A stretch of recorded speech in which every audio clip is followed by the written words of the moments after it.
大家好，我是小诺。小米粥是公认的养胃粥，好喝又有营养。胃不舒服的时候喝上一碗，马上就觉得舒服很多。小米粥好喝，可是也有很多人不知道煮小米粥的技巧。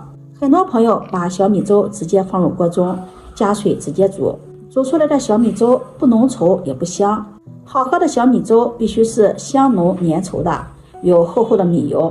想要煮出好喝的小米粥，切记不要直接下锅煮。今天给大家分享几个小技巧，按照这几个小技巧煮出来的小米粥又香又浓还好喝。下面跟着视频一起看看我是怎么做的吧。熬小米粥肯定少不了小米，主打就是小米。想要小米粥好喝，选用的小米一定要用新鲜的小米。首先就是食材的挑选，小米的挑选。什么样是新鲜的小米呢？下面就告诉大家，新鲜的小米颜色比较黄，外表干燥有光泽，仔细看一下，表皮上面还有一层白色的米糠，而且闻一闻有浓郁的米香味。也可以取一粒放在嘴里嚼一下，嚼一嚼还有一点甜甜的口感，这样的小米就是新鲜的小米。如果小米的颜色泛白，那种小米就是陈米。陈米熬出来的小米，它的香味和浓稠度都不如新鲜的小米。还有一种小米就是不良商贩会在小米中加入一些姜黄素，这样的小米看上去黄澄澄的，特别的亮，这种小米也千万不要购买。如果经常吃这种小米，会对身体造成伤害。在选购小米的时候，我们要一看二闻三尝。熬小米粥，我今天准备了100克的新鲜小米，然后把它倒入大碗中，加入清水，把小米淘洗干净，用手轻轻的搅拌搅拌，洗去小米表面的灰尘杂质，不要用力的搓揉，过分用力的搓揉会导致小米的营养流失。轻轻的搅拌搅拌，让漂浮的小米完全的沉入到水中。看到这个水比较浑浊了，然后把淘米水倒掉。这个淘米水我们可以用来浇花，再加入清水，把小米淘洗一遍。小米淘洗2遍就可以了，也不要过分的淘洗。再将淘米水倒出来，然后再加入清水浸泡20分钟，让小米吸住水分，更容易煮烂，并且更容易出油，煮出来的口感也是更加的粘稠有营养。但是浸泡的时间也不用太长，不要超过20分钟。泡的时间太久，小米中的营养也容易流失，而且煮出来的小米太过于软烂，口感并不好。熬小米粥，我们在小米粥中再配点南瓜或者是红薯，口感更好。我今天是准备了一个南瓜，清洗干净后把它对半切开，再去掉中间的瓜瓤，去瓜瓤非常的轻松，用勺子轻轻的一挖，瓜瓤就出来了。再将南瓜皮给它削掉，南瓜皮也有一定的营养，南瓜皮嚼起来就是稍微的有点硬，喜欢吃南瓜皮的也可以不用去皮。去皮后再切成小块，南瓜块不要切得太大，太大了不方便煮熟。切成这样的小块，放入盘中备用。接下来再准备把枸杞放入碗中，加入一勺食盐，再加入清水，把枸杞清洗干净，洗去表面的灰尘杂质。洗净后控水捞出，换水再清洗一遍。熬小米粥里面放入适量的枸杞，可以起到缓解头晕目眩、耳鸣眼花，也可以起到补肾的作用，还可以清肝明目。枸杞是一种非常好的滋补佳品。清洗干净后控水捞出，放入盘中备用。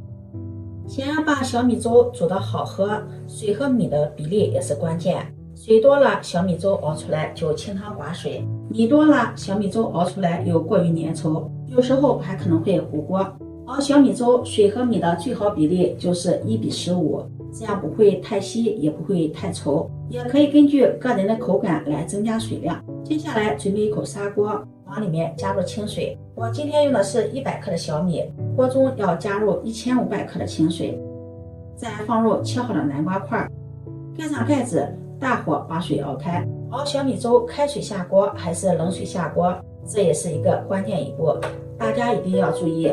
煮小米粥一定要等锅内的水开之后，再把小米放入锅中。开水煮小米可以最大程度的锁住小米中的营养成分，因为小米富含碳水化合物，遇热吸水膨胀，并且快速的糊化，开水煮小米也可以缩短小米在水中的时间，减少 B 族维生素和叶黄素的损失。用开水煮小米还可以防止粘锅，因为小米会随着翻滚的开水浮起，而冷水下锅的米粒吸水慢，糊化的速度也慢，可能导致粥的口感比较稀，而且容易糊锅。水开后，再将浸泡好的小米控水捞出，倒入锅中。开水下锅之后，小米里面的淀粉会更快的糊化，使煮出来的小米粥更加的粘稠，营养不流失。用勺子搅拌均匀，盖上盖子，大火煮开，然后转中小火再煮30分钟。熬煮小米粥，水一定要依次放足，中途不要添水，中途加水也很容易冲淡小米的香味，使小米粥熬煮出来不清香。同时呢，也容易使小米粥的水分太多，煮出来的小米粥清汤寡水，不粘稠。而且煮小米粥千万不能着急，最好是用中小火慢慢的熬煮，中小火慢熬，这样熬出来的小米粥米油浓厚，香味浓郁，更好喝。而且在煮的过程中，千万不要偷懒，一定要勤搅拌，越搅拌越容易让小米出油，也可以防止小米粘锅。一般隔5分钟就要搅拌一次。小米粥已经煮了有30分钟了，看一下小米粥已经熬得差不多了，基本上已经熬好了。再放上清洗干净的枸杞，点缀增香，增加营养，搅拌均匀。枸杞一定要最后快出锅的时候再放入，枸杞不要熬煮的时间太长，熬煮时间长容易熬烂，影响颜值，也影响口感。现在的小米粥已经变得十分粘稠了，味道也很浓郁。如果想让小米的口感更加的美味，在出锅之前可以往里面加入少许的香油，香油能够让小米粥的香味更加的浓郁。用勺子搅拌均匀，盖上盖子，关火，再静置5分钟。刚煮好的小米粥不要着急喝，因为刚刚煮好的小米粥它的米油并不浓郁。稍微静置一会儿，我们打开盖子看一下，现在表面就结了一层厚厚的米油。再将米油搅拌均匀，盛入碗中，这样的小米粥才更营养更好喝。这样煮的小米粥，米油浓厚，米粥浓稠又软糯，看着就很有食欲。还有南瓜的清香清甜，喝上一碗暖心又暖胃，营养又好喝。熬小米粥的小技巧，大家有没有学会呀？记住，水量一次要加足，开水下锅，勤搅拌。在煮小米粥的时候，最好是选择砂锅，砂锅的传热均匀，能够让粥煮得更加的均匀细腻，口感更加的滑润。而且砂锅它的保温时间长，能够有效的保留粥的温度和香气，让你随时都能喝上一碗香气浓郁的小米粥。今天的视频分享到这里，如果你喜欢就收藏起来试试吧。喜欢我的视频记得点赞、关注、转发，点我头像可以看到更多美食视频。我们下期视频再见。